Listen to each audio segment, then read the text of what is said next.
My dear priests of the Archdiocese of Manila, this quarantine has been so unexpected. It has been for a long time a dark tunnel of uncertainty.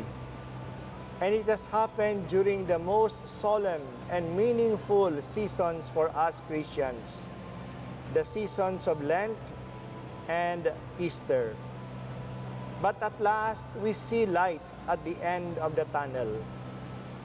However faint it may be, we now see that the quarantine is ending, though we do not exactly know when.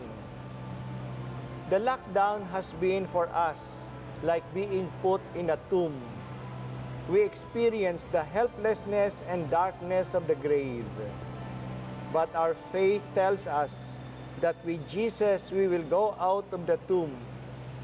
Hopefully, however, we go out from these 2.5 months of lockdown experience with new life.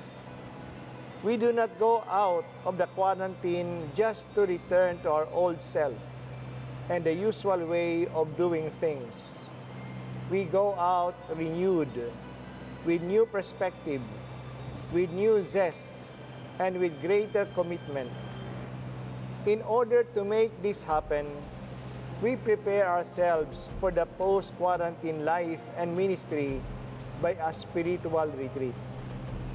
I foresee that we priests will not be able to make our annual spiritual retreat as scheduled in July. And when we miss that schedule, it will be difficult to set another time for it this year. As new situations call for new responses, this time I invite all of you to make our spiritual retreat together online. It will be from May 25 morning to May 28 evening. It will be done in our homes. Being online, we can open the retreat to all priests in the Archdiocese, including the guest priests, to all religious men and women in the Archdiocese, and to all the lay and collaborators in our parishes and ministries. In a way, this can help unite all who are involved in the Archdiocese, being one in prayer, listening to the same reflections that can help form among us a common mind. Let each priest invite those he closely works with to join in this retreat.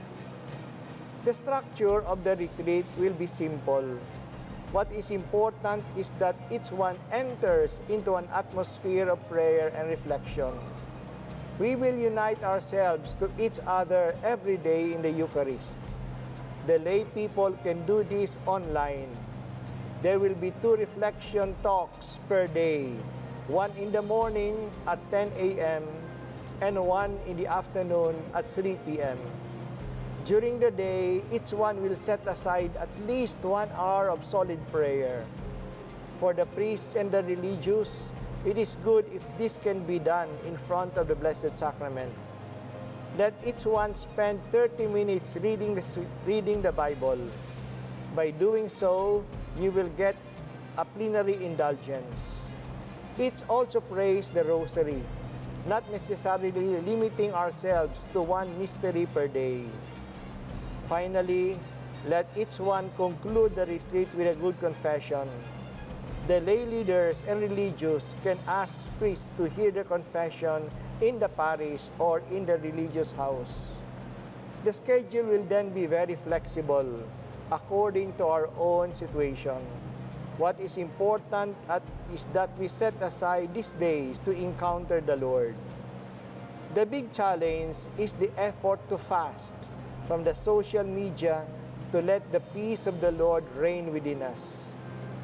This retreat will be a good preparation for our re-entry into the new and hopefully better normal that awaits us after this quarantine. COVID-19 will still be around, and we do not yet know when this pandemic will end, but this will not stop us from serving our people. Let us be generous, open and available in doing this spiritual retreat. Our Blessed Mother, to whom we are consecrated, will be with us and pray with us. Yours sincerely in Christ, Broderick S. Pabillo, Apostolic Administrator of Manila, May 16, 2020.